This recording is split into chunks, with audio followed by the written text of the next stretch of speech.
सकाळची इतकी कामं असतात की नको वाटतं. सगळ्यात तर पहिले विंडो साफ करायची होती, कारण का खूप घाण झाली होती विंडोमध्ये. त्यानंतर मग अवनीची स्कूलची तयारी.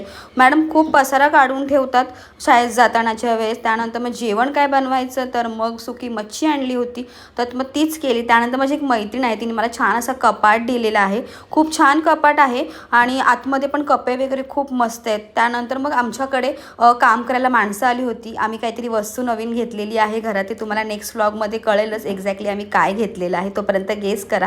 त्यानंतर मग मामाच्या गणपती आणायला गेलो होतो आणि खूप छानरित्या गणपती आगमन झालेलं आहे आणि व्हिडिओ पण पुढे येईलच तुम्हाला बघायला की गणपतीचं कसं आम्ही करणार आहोत ते. गणपती बाप्पा मोरया, मंगल मूर्ती मोरया, बाप्पा बाप्पा मोरया, गणपती बाप्पा मोरया, बाप्पा मोरया, मंगल मूर्ती मोरया.